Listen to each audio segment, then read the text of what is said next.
Maayong gabi mga kaigsunan. Happy Sabat sa tanan.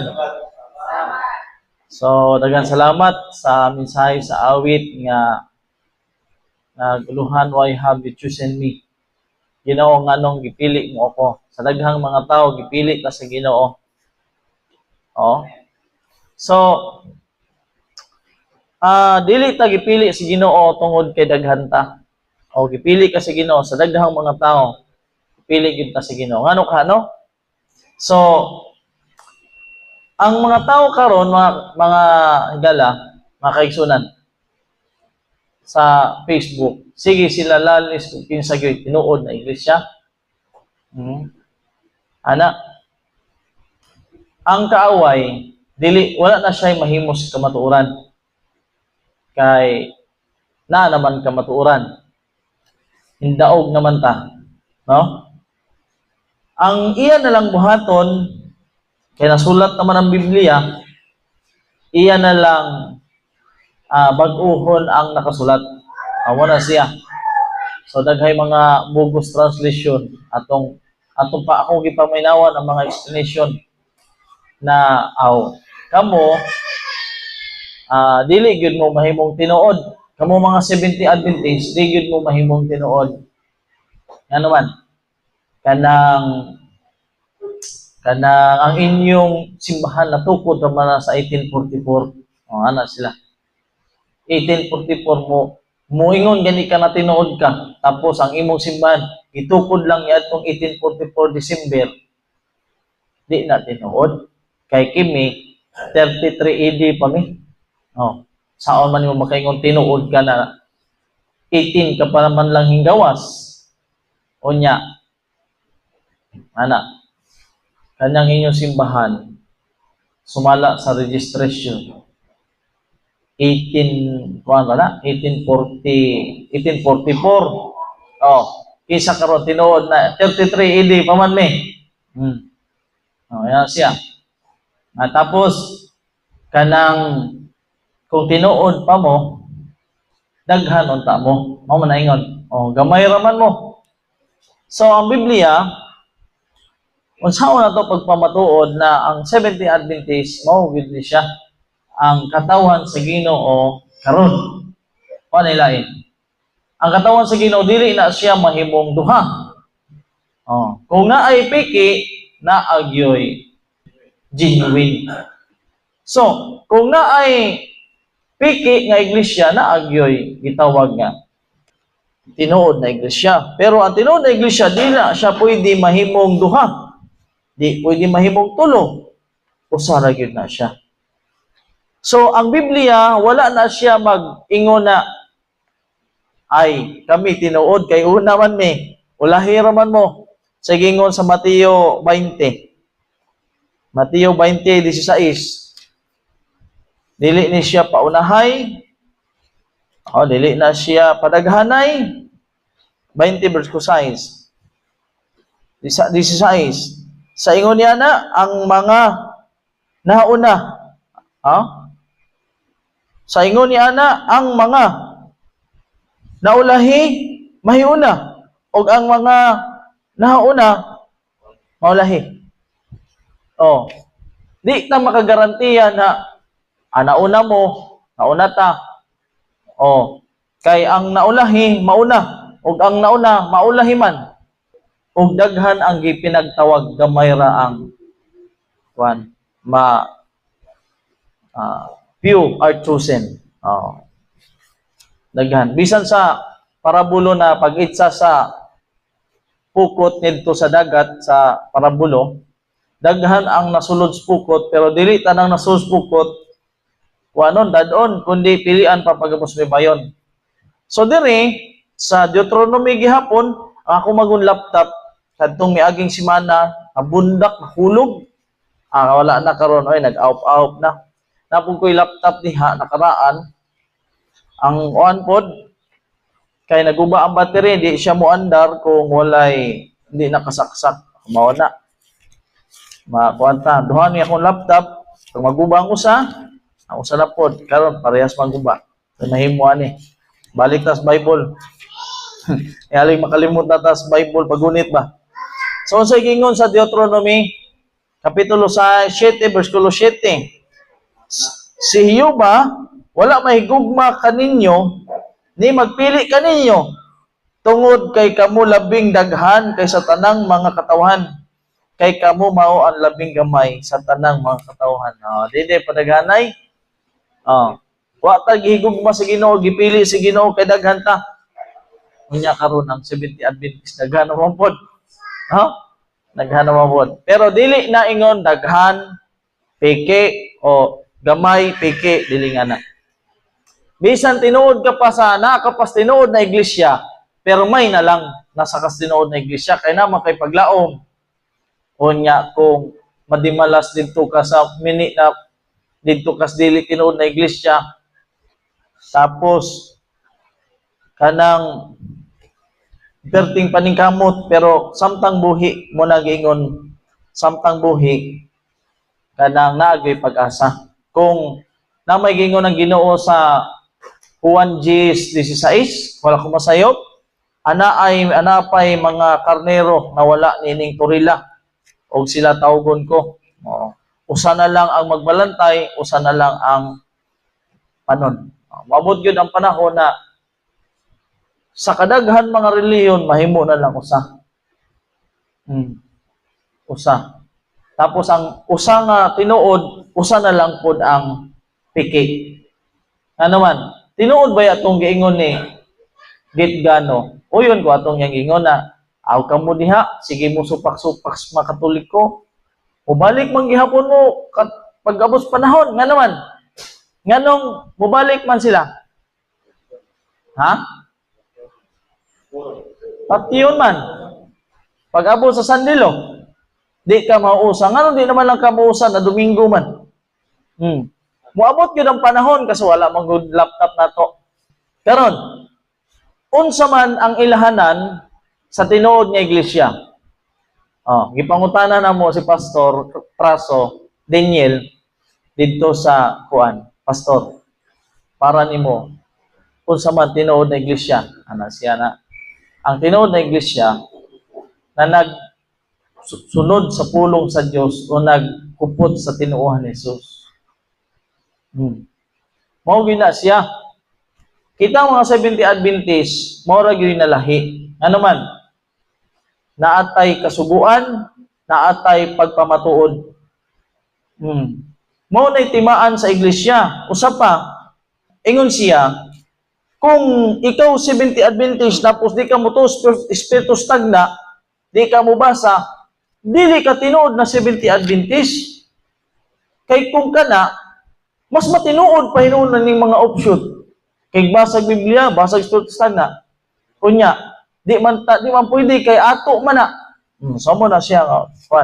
Karon, kinsa man ang unsang pamaagi na kini nga iglesia mao ni siya ang tinuod na iglesia nga gitukod si Ginoo didto sa Mateo 16:18. So nganong ang tinuod na iglesia tagaan gyud na sa Ginoo sa Yahweh sa ginharian. Di unsa man nga nihatagan si Pedro og Yahweh sa ginharian. Unsa may gihimo ni Pedro? Ang Yahweh sa ginharian wala gihatag sa ila tanan. Kay kinsa ra man gihatag? Kay Pedro ra gyud gihatag. Nganong kay Pedro man gihatag ang Yahweh? Tanaw na to ha. Sumala sa Mateo 16:18, pero dirita sa kay ang uban didto naman dayon mulaktaw sa 18. O kanimo Pedro, pagatukuron ko ang akong iglesia. Muana man dayon. Pero nganong kay Pedro man? Tapos karon si Pedro naman gyud ang murag pundasyon sa iglesia. So karon, nganong gihatag kang Pedro ang Yahweh sa ginharian? Diri una ita sa 13. Sa 13, og sa pag-abot ni Jesus sa kayutaan sa Cesarea ni Filipo, ang iyang mga tinun-an gipangutanan niya nga nagingon. Ang Ginoong Jesucristo nangutana sa iyang mga tinun-an siya. Sa ingon sa Ginoo, unsa may tan-aw sa mga tawo nako? Manay pangutana. Ako basaw na. Sumala sa gisultis mga tao, kinsa man kuno ang anak sa tao. Unsa may tan-aw sa mga tao nako? Gipangutana silang mga disipulo. Og sila mingon kaniya. Ang uban nagingon nga si Juan nga Bautista kuno. Ang uban nagingon nga si Elias kuno. Og ang uban nga si Jeremias kuno. Og usa sa mga propeta. So munay tan-aw sa mga tao ha. Samtang sila nagwali dito, ang mga tao ang tan-aw sa Ginoong Jesucristo, siya si Juan Bautista, siya si Elias, o usa sa mga propeta. 15.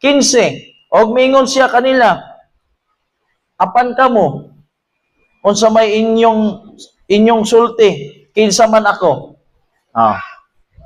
Kung muna ang tan-aw nila sa ako, sa inyong tan-aw nako, kinsa man ako. Kinsa man, pangutana. Karon, siyempre, gipangutana sila nga 12, sila po mutubag. So, 16. Naay kanya-kanyang mga tubag. Kay wa man ipangutana kay Pedro ra. Sa ila man tanan. Pero, si Pedro, usa sa tuang hintubag. 16. Si Simon Pedro, mitubag nga nag-ingon, ikaw mao ang Kristo, ang anak sa Dios nga buhi. Kaniya mitubag si Jesus nga nag-ingon, dayigon ikaw, Simon Barjona, nga wala kini ipadayag kanimo tao, kundili gipadayag kini kanimo sa akong amahan nga naa sa langit. Og sultihan ko ikaw nga ikaw mao si Pedro, og sa ibabaw niining bato pagatukuron ko ang akong iglesia, og ang mga gahom sa kamatayon dili gayud makabuntog kaniya. 19. Og hatagan ko ikaw sa mga yawi sa ginharian sa langit, og bisan unsay imong pagabugkoson dinhi siyuta didto sa langit, pagailhon kini nga binugkos, og bisan unsay imong pagaluagan dinhi sa yuta didto sa langit, pagailhon kini nga giluagan.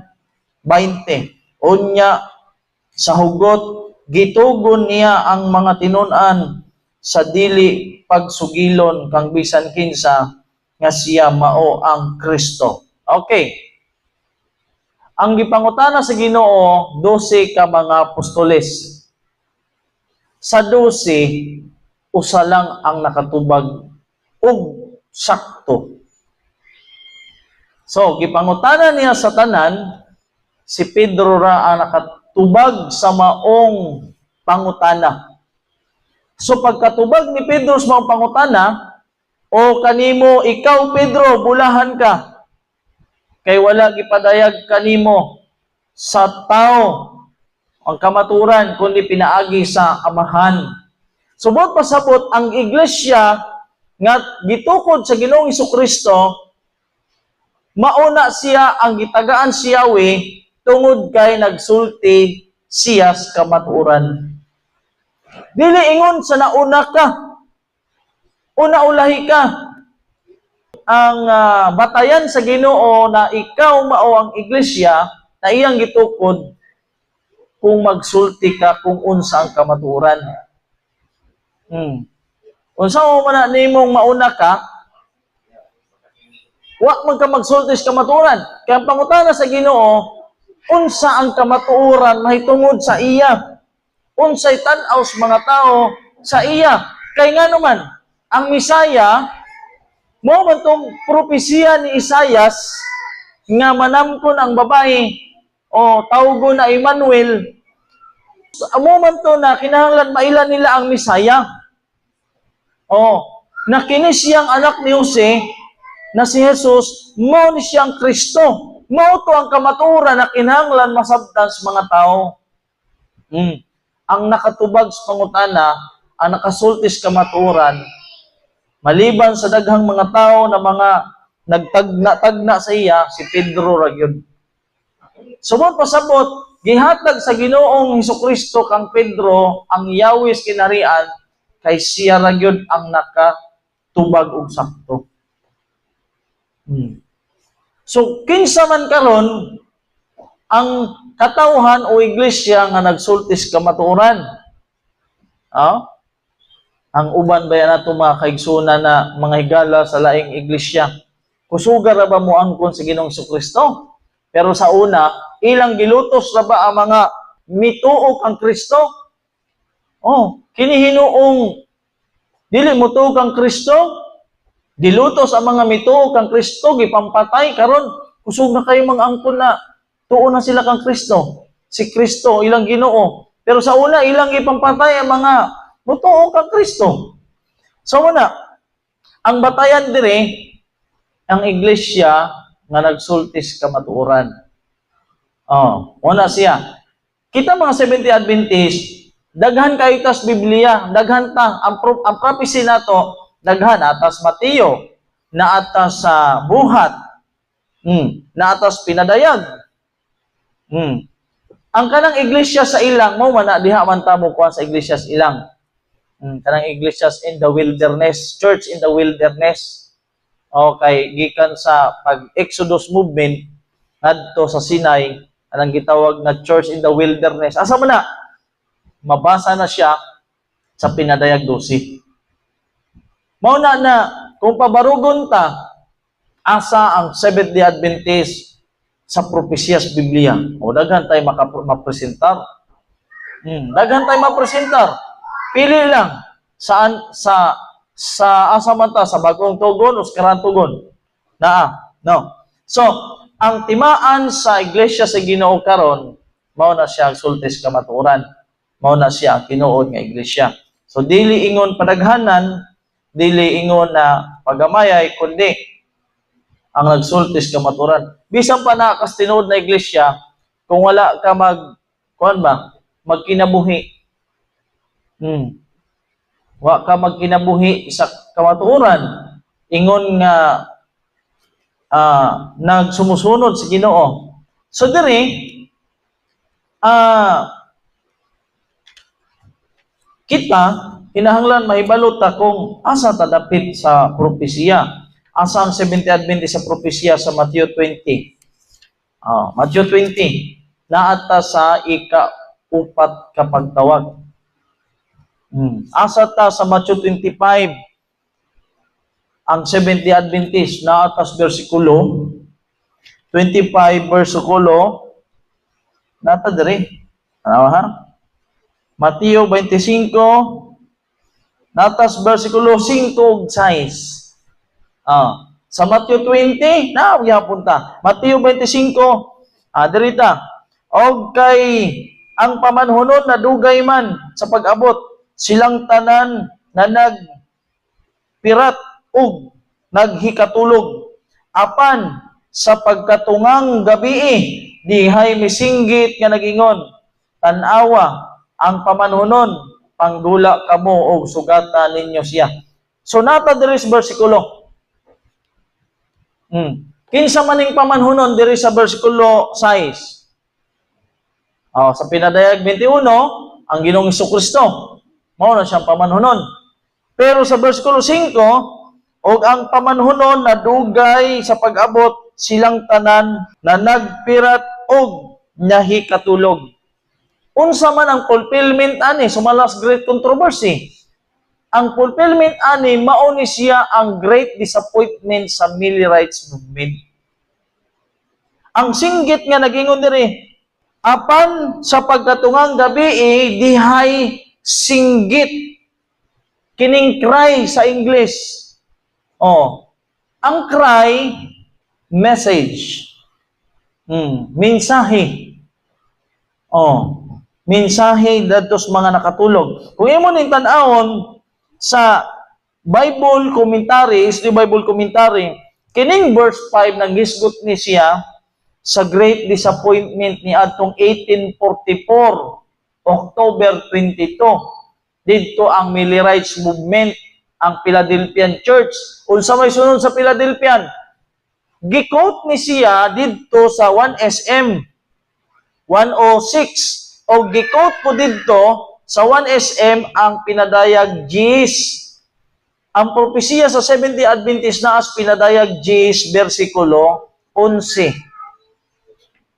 Diri sa Mateo 25:5 naa ang Millerites movement, Great Disappointment, kung imong tan-aw naapod sila sa pinadayag Gis, versikulo Gis. Og naapod ta diri sa Acts 7. So daghay propesiya ta diri nga gisgutan, dili ta maalakan si ani. Sa makaibalo lang gid ta.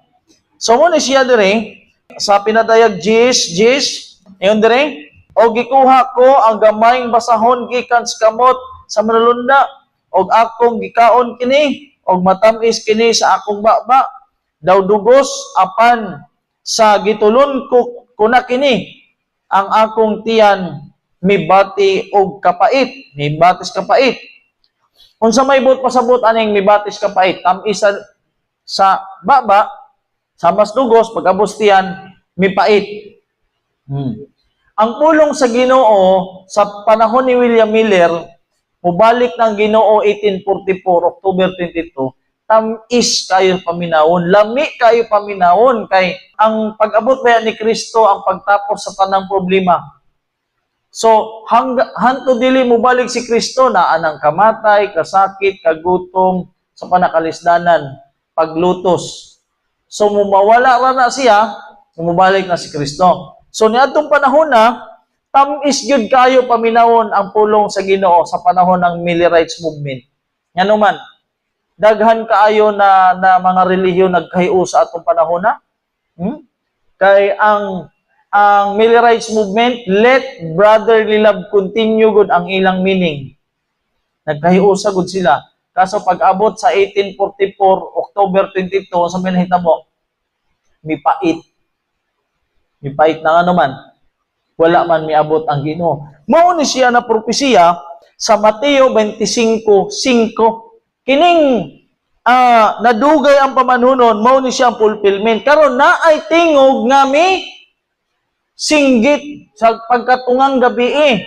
Sa versikulo 11 sa pinadayag Gis, versikulo 11 kay Gis man atong gibasa, sa versikulo 11 ingon dire, og unya giingnan ako, kinahanglan maghimo ikaw pag-usab og propesiya labot sa daghang mga tao og sa mga nasod og sa mga pinulungan og sa mga hari. So diri kini siya naa ang atong propesiya diri sa versikulo 11. Ang Seventh-day Adventist. Kaya ang pinadayag 14, dito naman tos panahon sa loud cry. Atong basahon be.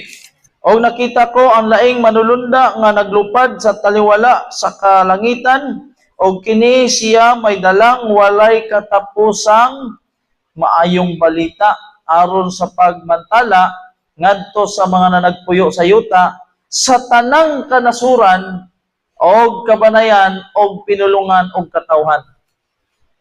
Kini nga manulunda manggod nagrepresent siya og movement. Message, katawhan, movement. Ang gidalaan ni walay katapusang maayong balita.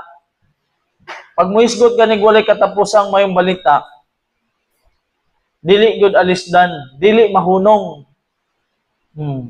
Imantala sa tanang kanasuran, sa kayutaan. Bot pasabot dila ni maghisgot na sa Hudyo na.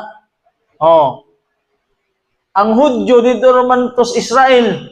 Pero kini nga mensahe na walay katapusan, wala gyud katapusan. Imantala ni nitos mga pumupuyo sa yuta sa tanang kanasuran o kabanayan o katawhan o pinulungan. Kung sa Hudyo dili ingnon sa tanang kanasuran, wala ni dili ang mensahe sa walay katapusan, mensahe sa ebanghelyong walay katapusan, tigyo na siya matapos. Di gyud na siya mahuman. Dili alisdan, dili hunungon kay walay katapusan. Sa 7, og sa makusog nga tingog siya miingon, kahadlukin ninyo ang Dios ug ihatag kaniya ang himaya kay nahiabot na ang takna sa iyang paghukom. Pangutana, kanus man nahitabo ang takna sa iyang paghukom? Kay niingon diri nahitabo na. Kanus nahitabo? Kung atong basahon ang Great Controversy, 1844. Ang human pagkahuman sa 2,300 days from 457 BC to 1844, October 22, hingsulod ang Ginoo sa most holy place dito sa langit. Dito na human ang 2,300 days, dito nagsugod ang paghukom. Sugod sa tanang mga nangabuhi sa kalibutan, gikan pa kang Adan hangtod sa 1844. No na siya. Nagsugod ang paghukom. Unsa nga paghukom? Paghukom, investigative judgment for the dead. Ana sa early writings, tapos sa Great Controversy, investigative judgment for the dead. Okay, giukay dito sa langit ang mga pangalan sa mga taong nangamatay gikan pas panahon kang Adan. Ana sa Great Controversy 483-86. Ano na siya? So, ingon diri, paghukom og simbahan ninyo siya nga maoy nagbuhat sa langit og sa yuta, sa dagat og sa mga tuburan sa tubig. Unya. Unsay simbahon? Ang Dios na nagbuhat sa tanan. Karon ang mga relihiyon karon kay pasimbahon mas larawan. Pasimbahon man ang tao, tanang tao nga lumulupyo, dato, gamay, o sa patodiha, pasimbahon ang mga tao sa kalibutan dito sa larawan. Pero unsay gisulti sa Ginoo, simbahan ninyo ang Dios na nagbuhat sa mga langit o sa mga yuta o sa mga tuburan sa tubig. Kung magpasimba, na ay adlaw na pagsimba. Mao na siya. So kini nga mensahe, wa gyoy laing magmensahe ani. Kita ra gyud na mga Seventh-day Adventist. So dili nato makuha tanan, no? Napadiri daghan man ang Seventh-day Adventist sa Biblia, kadaghan na siya hisgutan. Kadaghan na siya hisgutan. So dili tama kay ngano ang mga iglesia gud karon pag naa gani abtik na ikaw abtik naman ka mo basa. Abtik na ka mo tudlo ba? Ikaw ang magbubuhat, ikaw ang president, ikaw ang founder, ikaw ana. So magbuo na tag iglesia. So ana karon founder. Pero unsa mailahanan sa Ginoo sa tinuod nga iglesia? Na ay mga apostoles. Asa na siya sa 1 Corinto? 1 Corinto, last na siguro na og Ephesians 4. Unsa gingon sa 1 Corinto? 12. Ang ilahanan sa tinuod nga iglesia mo ni sa 12.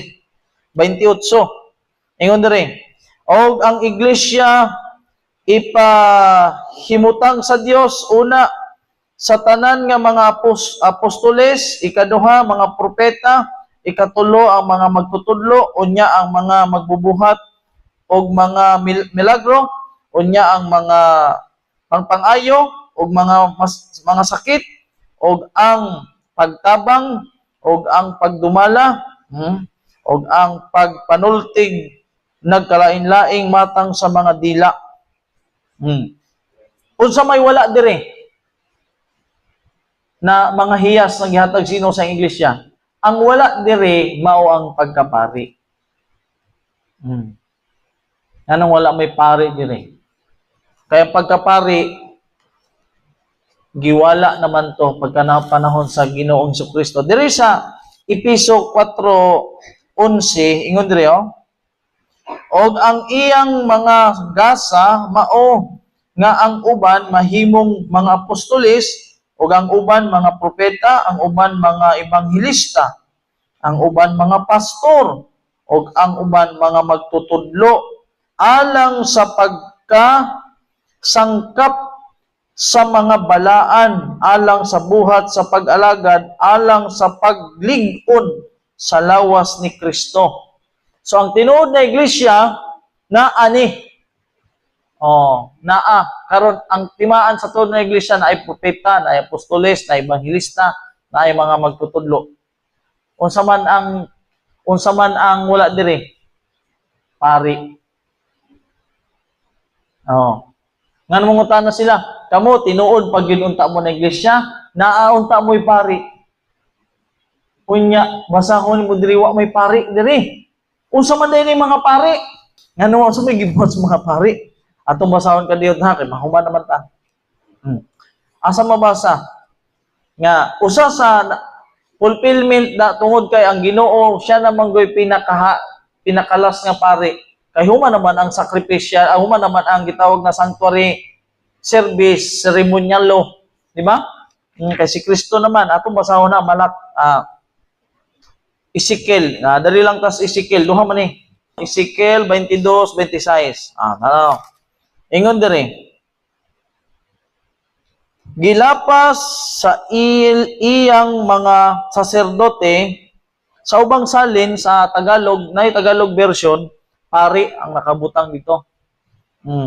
Gilapas sa iyang mga saserdote ang akong kasuguan o gipasipalahan ang akong mga balaang butang, sila wala magbutang og kalainan sa balaan og sa malaway, ni magtudlo sila sa mga tao sa kalainan sa mahugaw og sa malinis og gitaptapan ang ilang mga mata gikan sa akong mga adlaw nga igpapahulay og ako gipasipalahan diha sa ilang taliwala.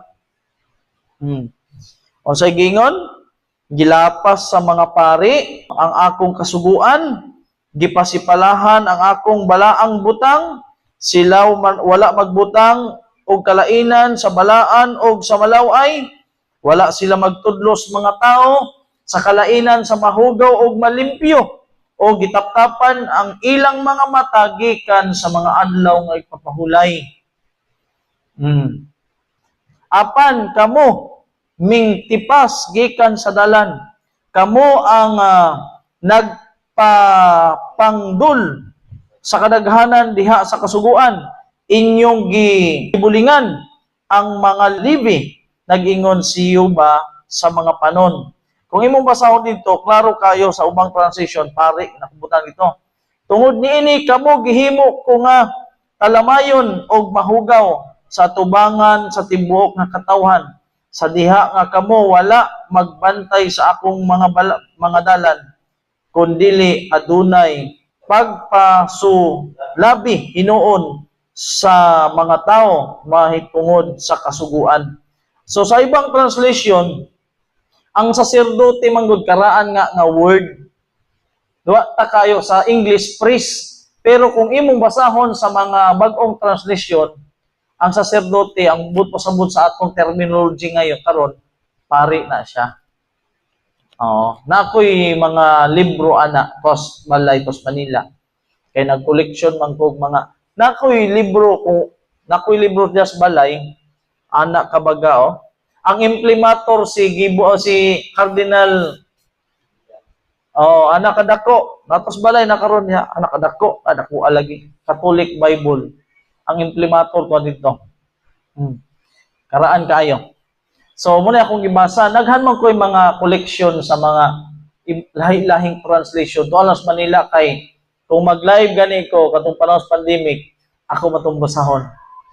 So, nakoy lahing mga translation sa balay. So, samtang ga-live ko, ako lang magkuhaon ko. So, muna siya, kita mga 70 Adventist, kailangan mahibalog yun ta sa atong Biblia.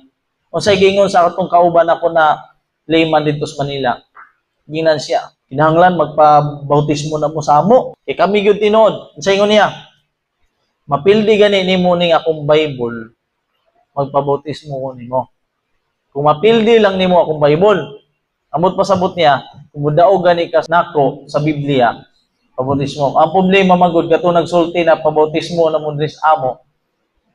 Bisan sa mga kapitulo bersikulo dili man siya maka-memorize. Samantalang kung akong kauban, halos memorize tanang teksto, Biblia, tanan, chapter. Yung siya, kung makapildi gani ka sa kong Biblia, pabautismo ko sa imo. No, atong liman tiguang na. Wala na ra ba karon magliman pero active gyapon sa iglesia. Itong akong partner na sa Manila. Sa muna siya mga kaigsuunan, atog yung basahon ang Biblia, labi na atog yung kuan kung asa ang atong propesya kay bisan unsaon kanindot sa imong iglesia, daghan mo, bibo mo, tapos wala sa bahin sa Biblia, walay tagna kini nga iglesia, dili ta maka himong madaugon nga katawhan, no? Kay wala gyud kadaugan, mao na siya. Walay karakter, perfection of character sa mini nga iglesia. Walay kadaugan, dili gyud kadaog. Di gyud mabag-o. Dili gyud mahimong church triumphant ang iglesia nga dili tinuod. Di gyud na mo lampos. So, naay pagbag-o sa atong kinaiya, naay kalampusan, naay pagkaputli sa tinuod nga iglesia. Og dira kutob, maayong gabi sa atong tanan. Ambutan. Labing gamahanan sa limbahon nga Dios nasa mga langit, nining kagabihon among gikalipay ang pagpasalamat kanimo sa kahigayunan nga nakahimo kami sa pagsimba sa imong balaang nga ngalan. Daghang salamat sa mga himangno gikan sa imong mga pulong, ilabi na sa Espiritu sa tagna. Nasayod kami, O Dios, nga nagkinahanglan kami sa imong kaalam. Katagi kami sa kadasig, kaalam sa pagsabot, sa among padayon nga pagtuki sa imong mga pulong, nga maipabarog na mo ang kamatuoran, ilabi na sa salin nga iglesia nga imong gitukod, nga diin aniya kami na isakop na ini. Usa ka iglesia nga militante, apan mausab kini nga iglesia ang magpadaugon. Salamat, ikaw nagapamati sa among paghangyo o sa among pagpamauli, mangko na mo ang proteksyon sa tibok gabi sa among pagpamahuay, magkamata kami sa kabuntagon, magkahiusa kami sa katiguman o mga adlaw dito sa iglesia sa lupa. Ihangyo itugyan ang kini sa ngalan ni Jesus. Amen.